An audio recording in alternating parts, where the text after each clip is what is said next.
Oke, kalau ngomongin judi online, gue baru aja dapat berita kalau Menkom Digi nih bilang bahwa Presiden Prabowo itu akan terbitkan PP untuk beratas judi online. Ya memang harus diberantas Pak menurut saya, makanya sindikat judi ini memang sudah masuk ke ranah penipuan dan dampaknya memang parah sekali ya. Mimpi kalian bisa rusak juga hanya karena coba-coba ngejudol ya, ngebet ya. Apalagi sekarang-sekarang ini komentar-komentar YouTuber semua isinya juga judol. Bahkan gue sama editor gue aja pun sampai capek bener-bener ya untuk nge-hide komentar judol yang sekarang harus dihapus manual satu persatu dan inovatif ya setiap komennya ya. Tapi anyway, halo semuanya, kembali lagi sama gue Aldo di Detektif Aldo. Dan di video kali ini gue mau ngebahas soal yang dari beberapa tahun lalu menjadi masalah kita semua, dan yang di awal baru aja gue singgung juga. Dan memang beneran susah banget buat hilang dari negara kita ini kalau ngomongin judul, apalagi kalau bukan yang namanya memang judi online ini.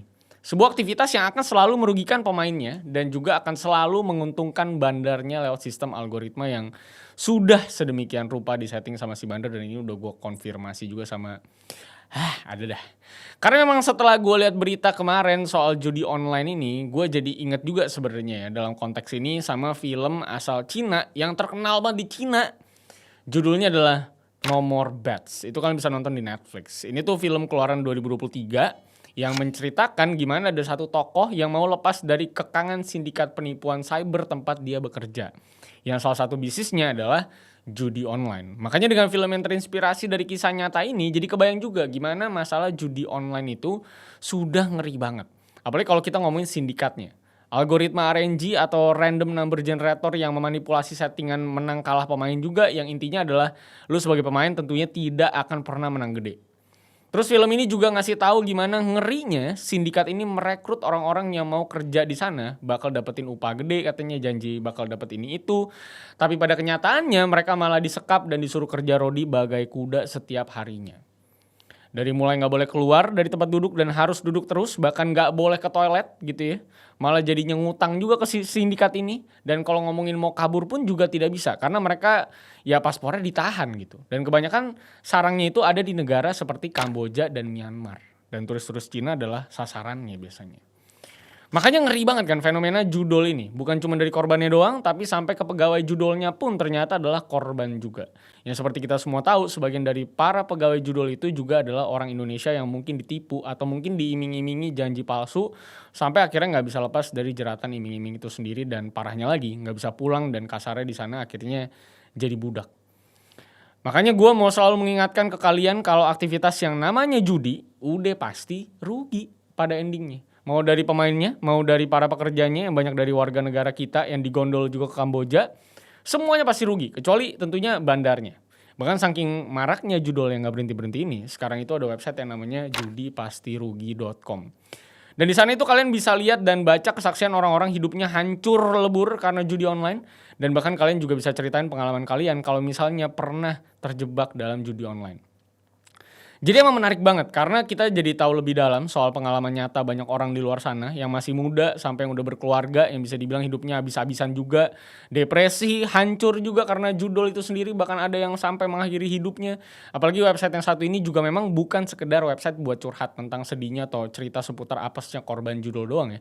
Tapi di sana itu bahkan kita bisa laporin soal segala macam website judi online yang ada di internet, di browser lu, atau sesimpel laporin nomor handphone yang ngirim kita info tentang judol. Dan bahkan kalau ada akun sosmed yang lagi gencar promosiin judi online, kalian juga bisa laporin ke website tersebut. Nah, buat kalian yang misalnya pengen cerita atau lapor, tenang aja, website ini sangat aman karena yang bikin itu aplikasi GoPay yang lagi kolaborasi sama Bang Haji Roma Irama, yang memang udah berkontribusi juga buat mencegah terjadinya penyebaran judi online, sembari mengedukasi ke kita juga bahayanya separah apa. Karena yang gua tahu nih, aplikasi GoPay juga udah menerapkan beberapa pencegahan di sistem mereka. Dari mulai ada verifikasi wajah yang bisa cegah pencurian akun, ada teknologi AI yang emang mendeteksi aliran uang mencurigakan, dan juga udah jelas aplikasi GoPay ini juga berkolaborasi sama BI, PPATK, dan juga Kominfo. Supaya bisa dengan cepat lah melaporkan transaksi yang memang terlihat tidak biasa.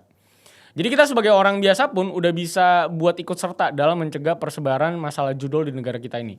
Tinggal sesimpel pencet tombol lapor aja kalau misalnya kalian kedapetan yang namanya informasi tentang website ataupun sosmed atau nomor telepon dari promosi-promosi judol yang bikin hidup orang-orang mungkin yang di sekeliling kalian, bahkan di dekat kalian, jadi berantakan. Jadi kalau gitu, Setelah gue memberikan kalian knowledge tentang website ini yang bisa kalian coba akses dan buka dan ngelaporin apapun yang terkait dengan judul ke sana, langsung aja kita masuk ke pembahasan bagaimana sadisnya industri judul ini di negara-negara yang tadi gue mention. Let's begin the video, guys. I lost myself. I waited still. Oke, kalau ngomongin masalah judul, memang susah banget kayaknya masalah yang satu ini ya, buat diberantas sampai mungkin ke akar-akarnya. Karena sampai sekarang pun judi online ini masih jadi salah satu root problem masyarakat Indonesia. Terutama untuk masyarakat menengah ke bawah yang seringkali akhirnya jatuh ke godaan dan iming-iming kaya dengan waktu cepat. Buat bisa beli rumah mungkin, beli motor, beli ini itu gitu ya. Pokoknya janji-janji manis kekayaan lah. Apalagi kalau kita lihat ke kolom komentar YouTube di sekitar 6 bulanan terakhir, kayaknya memang banyak banget komen-komen judul pakai akun anonim yang ngasih iming-iming janji manis. Dari mulai bilang bisa bayar kontrakan pakai website si A, bisa bayar cicilan motor pakai website si B, bisa bayar susu anak pakai website si C gitu kan. Pokoknya mah ini komen-komen judul ngasih iming-iming yang tidak masuk akal, yang pasti mayoritas dari kita juga nganggep itu kayak komen spam aja. Tapi kalau ini berlaku selama 6 bulan berarti ini sangat efektif dan efisien karena tentunya jauh lebih murah daripada bayar influencer, ya kan? Tapi kalau kita pikir-pikir lagi dengan komentar-komentar ini yang berjalan secara terus-menerus dari hari ke hari dan bulan ke bulan, ya tentunya memang lu bisa lihat bahwa patternnya sepertinya works dan konversinya juga banyak kayaknya dari cara yang satu ini. Walaupun mungkin target pasarnya bukan orang-orang yang udah cukup punya literasi baik akan buruknya perjudian gitu. Tetap aja berarti kan ada sebagian dari kita yang mungkin tergoda dan akhirnya tercetus pikiran, kayaknya seru juga nih iseng ke website judul kayak gini. Karena kan komen-komennya relate atas kesulitan-kesulitan gitu ya dari lapisan-lapisan masyarakat gitu ya. Jadi merasa relate dan mencoba keberuntungan yang sama dengan si komentar tersebut gitu. Dan akhirnya setelah coba malah terjerembab sendiri ke dalam jurang kebodohan itu. Nah, tapi memang komentar judul ini cuma salah satu masalah yang bikin resah dari keseluruhan skema judi online ini yang terus berubah secara dinamis pendekatannya ya. Karena selain daripada marketing mereka yang bisa dibilang kencang banget buat masyarakat yang sangat mudah diiming-imingi janji manis, apalagi mereka yang lagi kesulitan secara ekonomi, sebenarnya kalau kita lihat ke perspektif besarnya, ada juga masalah yang jauh lebih besar daripada itu. Dan bahkan masalahnya ini mengancam masyarakat bukan cuma dari masalah finansial, tapi juga dari sisi keselamatan. Karena yang jadi korban di industri judi online yang udah sebesar ini tuh bukan cuma dari sekedar penjudinya doang. Tapi dari sisi pekerja di perusahaan-perusahaan judul ini juga sama-sama jadi korban dan semuanya rungkat juga tanpa ketemu jackpot sama sekali sebenarnya. Jadi buat kalian yang memang mungkin belum tahu, judul-judul ini tuh markas-markasnya ada di sekitaran Kamboja, Myanmar, dan Thailand. Dan ini rahasia umum lah. Dengan salah satu yang tentunya terbesar itu ada di Kamboja. Biar kalian tahu gambarannya seserem apa soal perekrutan masalah pekerja-pekerja judul ini, mungkin gue bisa kasih lihat kalian seberapa seremnya ini industri dengan gambaran paling asik gitu ya buat ditonton adalah dari film asal Cina yang judulnya No More Bets. Yang kalian tentunya bisa tonton film ini di Netflix. Jadi film ini tuh menggambarkan soal gimana si tokoh utama yang adalah programmer itu tiba-tiba ditawarin untuk kerja di luar negeri dengan tawaran bayaran yang menggiurkan. Tapi ternyata si tawaran ini itu ternyata memang cuma tipuan doang. Dan si tokoh utama ini ternyata setelah sampai ke negara tujuan itu diculik buat kerja di pusat operasi judi online ilegal dan penipuan di salah satu negara di Asia Tenggara. Memang nggak dimention sama filmnya. Yang kemungkinan besar di sini tuh digambarkan secara tersirat gitu ya sebagai negara Kamboja. Karena walaupun nggak pernah diomongin secara gamblang, tapi di filmnya itu ada beberapa kali kelihatan tulisan Khmer yang adalah mayoritas etnis yang tinggal di Kamboja. Nah, kenapa gue tumben-tumbenan ngejadiin sebuah film yang adalah sekedar karya sastra sebagai penggambaran yang cukup berjelas gitu ya. Ya alasan itu karena film ini tuh sampai dilarang buat disetel di Kamboja dan Thailand. Karena katanya film ini dinilai mencoreng reputasi Kamboja di dunia internasional. Karena kan seperti yang tadi gue bilang ya, di dalam film tersebut ada sempat kelihatan tulisan Khmer yang bisa diasumsikan sebagai Kamboja. Dan di film tersebut juga kita bisa lihat kalau pegawai-pegawai asing yang dipekerjakan di perusahaan-perusahaan judul itu juga dipaksa kerja rodi. Dipukulin juga gitu ya, dan pokoknya banyak kejadian-kejadian naas yang bahkan bisa kita lihat dari sekedar trailernya doang. Ya tapi mungkin ada statement, tapi kan itu cuma film doang bang, emang kenyataannya seperti apa? Ya sebenarnya kurang lebih sama kalau lihat dokumenter-dokumenter ya, karena kalau kita lihat ke berita-berita pun, banyak juga pekerja Cina yang tergabung di industri tersebut. Dan salah satu kasusnya itu menimpa ke seorang warga negara Cina namanya Chang. Nah, dari beritanya South China Morning Post diketahui bahwa si orang yang namanya Chang ini tuh tergoda sama sebuah paket traveling murah dari Cina ke Asia Tenggara pada tahun 2019. Tapi pada saat dia berangkat di bulan November 2019, paket tour and travel selama 7 hari yang dia beli dengan harga 10 jutaan rupiah, itu malah ngebawa dia ke sebuah tempat kayak pabrik. Dan sesampainya di sana, dia malah disuruh buat kerja, barang-barangnya disita, dan dia juga diserang secara fisik kalau misalnya dia mencoba ngelawan. Dari mulai dipukulin, bahkan sampai disetrum pakai taser gun. Setelah hilang dan tidak ada kabarnya selama 6 bulan, keluarganya juga malah ditagih uang tebusan sebesar 250 juta rupiah. Dan setelah ditebus pun, dia malah tetap dipekerjakan dan dijual ke perusahaan judi online yang lain. Sebelum akhirnya memang bisa kabur di bulan Oktober tahun 2022. Dan kalau ngomongin mendang-mending, bisa dibilang kasus si Chang ini juga masih mending dibandingkan kasus yang mau gue kasih tahu sekarang ini.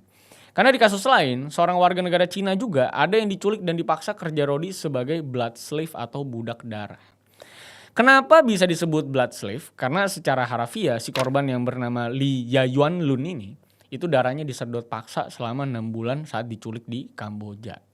Jadi kejadian itu ada di tahun 2021 sampai sekitar bulan Februari tahun 2022. Jadi lu bayangin si Li Yayuan Lun ini itu disedot darahnya sebanyak 7 kali 350 mili selama 6 bulan selama dia disekap di kota Sihanoukville. Dan buat lu pada yang belum tahu kota Sihanoukville itu, ini sebenarnya adalah kota yang terkenal banget di Kamboja karena isinya memang markas penipuan online dan juga markas judi online ilegal semua. Dan udah jelas dong, dengan contoh ini aja sebenarnya udah kebayang kayak gimana pekerjaannya dan gimana seremnya kerja sebagai pekerja judol di sana. Kayak kerja itu bisa belasan jam sehari, kalau nggak mencapai target bisa disikat dan malah kita yang diutangin juga. Dan pokoknya sangat-sangat tidak masuk akal buat dilakukan sekepepet apapun hidup kita sebenarnya. Apalagi kalau kita lihat ke berita-beritanya, udah banyak banget orang yang kerja di industri ilegal ini, yang kalau kita lihat ke datanya PBB per bulan Agustus tahun 2023, setidaknya ada 100.000 orang di Kamboja dan 120.000 orang di Myanmar yang dijebak buat kerja di perusahaan-perusahaan penipuan. Dan harus di-note, itu tuh yang dijebak ya. Belum sama yang emang sengaja buat kerja di sana, belum para juga tentunya investor-investornya, dan belum tentunya para whale-whale atau paus-paus besar yang memang sengaja bikin perusahaan judi di sana mungkin. Karena per awal tahun 2020 itu imigrasi Kamboja tuh udah mendapati ada 400.000 warga negara Cina yang keluar dari Kamboja setelah ada berita pelarangan judol di sana. Berarti kan bisa ada jutaan orang asing yang menjalankan perjudul-judolan ini di Kamboja dengan indikasi banyak orang yang cabut dari Kamboja tuh, balik kampung gitu ya. Dan ini semua juga bisa terjadi bisa dibilang karena faktor industri properti di Cina yang memang pecah bubble-nya di sekitar tahun 2016. Sehingga banyak yang terjun ke dunia judi online akhirnya untuk mendapatkan penghasilan. Sampai akhirnya memang pemerintah Cina ini melakukan penggeledahan cross border yang cukup ketat yang bikin banyak masyarakat Cina akhirnya dipulangkan ke mainland sana. Dan karena peraturannya jadi ketat juga, akhirnya banyak dari master-master judol di Kamboja ini yang merekrut orang Cina dengan iming-iming gaji besar dan paket liburan murah. Padahal sebenarnya mereka tuh malah diculik dan dipaksa kerja rodi sambil disiksa dengan gaji yang sangat amat tidak layak kalau dibandingkan dengan beratnya pekerjaan mereka sebagai admin judol. Jadi karena nggak bisa ngerekrut secara legal, jadinya pakai cara ilegal. Terus gimana dengan orang-orang Indonesia yang ada di sana? Jelas banyak juga, karena di sini kita nggak usah sampai bahas-bahas data-data yang ngejelimet dengan data-data rahasia atau kayak gimana. Cukup dengan satu berita pun sebenarnya udah cukup sebenarnya. Ini beritanya itu gue dapetin dari kompas.com di akhir tahun 2024 lalu, di mana pihak imigrasi Kamboja itu mencatat ada sekitar 89.000 WNI yang mendapatkan izin tinggal, sedangkan hanya 17.000 diantaranya melapor ke KBRI Phnom Penh untuk bekerja di Kamboja. Dan dengan kesenjangan data yang sebegitu besarnya antara yang mendaftar dan tidak mendaftar gitu ya, Direktur Perlindungan WNI Kemenlu Yuda Nugraha ini mengasumsikan bahwa ya ini bisa terjadi karena mereka-mereka yang tidak melapor itu, ya sebenarnya mereka nggak bisa ngelapor karena mereka tuh bekerja di sektor judi online, which mereka tentunya kalau tahu akan dipulangin pastinya. Dan kalau ngomongin contoh nyatanya pun banyak banget juga warga negara Indonesia yang terjebak di sana dan berhasil buat ngirim video soal penyekapan mereka. Kayak salah satunya itu pasangan suami istri asal Purwakarta yang terjebak dan minta pertolongan ke pemerintah Indonesia. Karena keadaan mereka itu di sana mengenaskan sekali bisa dibilang. Dari mulai diborgol, nggak dikasih makan selama 3 hari, nggak boleh minum bahkan, nggak boleh ke WC. Dan pokoknya bikin mereka menderita banget bahkan sampai dililit utang sebesar 7.000 US dollar. Walaupun per 27 September 2023 itu mereka memang sudah diamankan ke KBRI Kamboja buat diperiksa dan tentunya kemudian dipulangkan. Terus ngomongin contoh lain juga ada pada seorang anonim yang diwawancara sama CNA Indonesia. Yang dimana orang yang disamarkan jadi selamat ini itu dijanjikan gaji sebesar 15 juta rupiah per bulan dengan tambahan uang makan sebesar $200, which berarti sekitar 5 jutaan. Tapi pada kenyataannya setelah dia bekerja di kota Bavet, Kamboja, gaji yang dia terima itu cuma sekitar 4 juta per bulan. Jam kerjanya lebih dari 12 jam sehari. Dan kantornya lu mau tau dijaga apa? Dijaga orang bersenjata dan anjing pelacak, bos. Ini kayak kartel gitu ya. Udah kayak di film John Wick gitu. Sampai akhirnya dia nyuri uang perusahaan yang dia transfer ke rekening dia. Dan dia untungnya berhasil kabur dari sana setelah ngambil uang tersebut buat balik Indonesia. Kalau udah ketahuan duluan, udah pasti kagak pulang, kagak kelihatan lagi.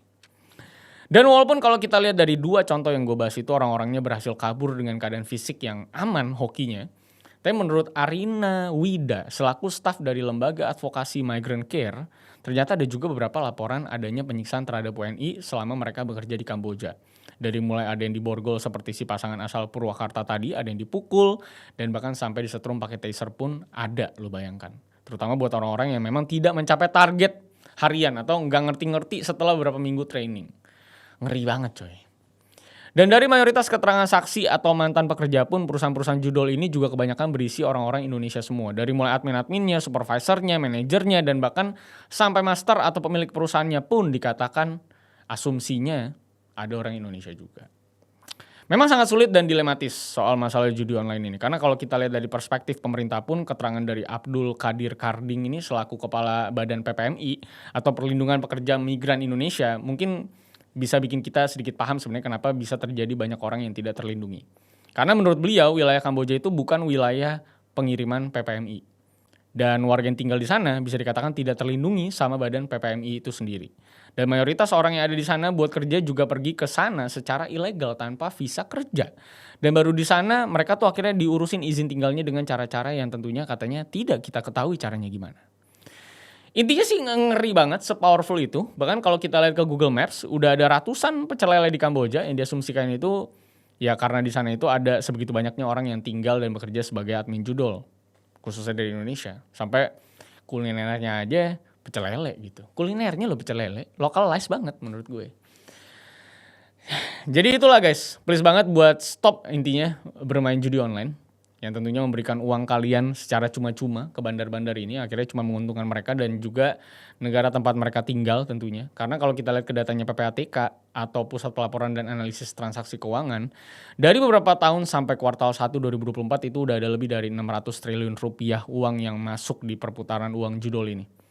Walaupun nggak sebesar korupsi Pertamina. Dan 80% dari mereka yang main ini juga nilai transaksinya kecil. Di sekitaran 100 ribuan rupiah. Berarti kan ada banyak banget orang yang terlilit di judol walaupun sebenarnya nominalnya kecil-kecil. Yang lama-lama juga bisa menggunung sampai pinjol dan segala macamnya yang lebih buruk lagi. Karena nggak ada hasil jadi kaya gitu ya, ya akhirnya orang pada gila semuanya. Karena nggak ada yang kaya instan dari judi online itu ya. Nggak ada yang dapat gaji gede tanpa syarat dengan kerja jadi admin judi online juga sebenarnya. Dan yang ada cuma iming-iming aja buat kalian jatuh dan akhirnya terjebak di lingkaran setan itu. Ya mau dari pemain ataupun kalau lu misalnya ya jadi apanya gitu ya. Jadi intinya cerita-cerita kayak gini tuh banyak banget sebenarnya. Makanya film Nomor Bets itu di-ban dan Nomor Bets itu akhirnya cukup solid gitu ya untuk mengurangi yang namanya jumlah wisatawan dari Cina ke negara-negara Southeast Asia. Khususnya negara-negara yang mungkin sudah di-note atau di-flag ya sama film ini. Yang sudah diimplisitkan dan berita-berita tentunya. Karena memang akhirnya banyak yang khawatir dan ketakutan kalau mereka datang ke negara-negara tersebut mereka bisa diculik. Dan bahkan salah satu kejadian beberapa tahun lalu mungkin sekitar 2 tahun lalu gue bahkan di DM sama orang yang akhirnya bisa mengirimkan gue video-video dan foto saat dia tuh lagi disekap di dalam. Dan bahkan itu dia ngirim gue videonya itu dia tuh masih dalam kondisi ada di dalam dan gak bisa keluar. Tapi gue bisa ngapain gitu kan. Semoga dia udah selamat, tapi sepertinya sih udah pulang kalau nggak salah ya. Tapi pasti dia itu dicipoin masalah kerjaan, habis itu disekap, paspornya diambil, tidurnya beramai-ramai satu kamar, dan kalau mau ke WC diikutin sama security yang juga pakai senjata juga katanya. Dan intinya semua hanya permainan bandar. Makanya kalau mau main judi, makanya negara-negara lain tuh regulated. Lu mau masuk, lu punya minimal chip yang harus lo beli. Kayak misalnya $500 untuk entry gitu ya. Kalau mungkin Singapura karena untuk turis Southeast Asia biasanya cuma $100. Tapi intinya mereka pengennya yang masuk ke kasino itu udah siap kalah. Karena bagi mereka yang main ujung-ujungnya adalah entertainment gitu. Bukan mau jadi kaya. Karena tipe-tipe yang main-main mau jadi kaya ini biasanya kalau udah kalah digulung lagi. Karena berharap bahwa ini gue kalah, gue akan masukin lagi biar gue bisa menang lagi. Supaya bisa menutup kerugian gue. Nah itu yang bikin akhirnya orang banyak jadi gila pakai judi online. Kalau lu main mungkin atas kesadaran lu dengan kekayaan lu yang luar biasa sih ya serah lu. Nah ini yang menjadi khawatir tuh adalah yang main tuh adalah orang-orang pas-pasan yang bahkan permainan average-nya di 100 ribuan coy. Maka intinya selalu ingat saja lirik lagu Judi karya Bang Haji Roma ya. Kalau judi itu udah pasti rugi, kata Bang Haji. Yang kaya bisa jadi melarat, apalagi yang miskin. Yang senang bisa jadi sengsara, apalagi yang susah. Jadi jangan sekali-kali coba-coba buat yang belum pernah dan buat yang lagi terjerembab. Mari kita berusaha berhenti dan percayalah bahwa dengan lu menggulung itu tidak akan menang ya. Jadi kalau lu menemukan teman lu atau siapapun yang mungkin ketahuan lagi main judi online dan lu tahu juga duitnya pas-pasan gitu ya. Lu bisa coba bilangin atau bahkan mungkin bisa ngecek website, mungkin bisa disosialisasikan bahwa judi ini banyak banget kisah-kisah menyedihkannya gitu. Gue sangat sarankan lu untuk menonton Nomor Bets karena itu adalah sebuah gambaran yang memang tercipta dari banyak testimoni-testimoni yang tentunya juga disematkan di akhir film tersebut ya. Jadi ini adalah reka ulang dari banyak kejadian-kejadian yang bisa dibilang dari hasil wawancara lah. Dan akhirnya direka ulang tentunya dengan dramatisasi yang agak ekstrim karena ini kan film Cina gitu ya. Jadi itu aja. Terima kasih yang sudah menonton sampai akhir. Semoga ini menjadi video untuk menanggulangi judi online. Setidaknya bisa membantu gitu ya di tahun ini. Dan udah ada website dari GoPay juga yang tentunya bisa ngebantu soal hal ini. Dan semoga kalian jadi punya senjata sekarang untuk melaporkan judi-judi online. Terima kasih semuanya sekali lagi yang sudah nonton sampai akhir. Jangan lupa like, share, dan subscribe. Follow gue di @rivalsantoso. Sampai jumpa di video selanjutnya. So see you on the next video guys. I lost myself. I waited still for a glimmer to arrive. I know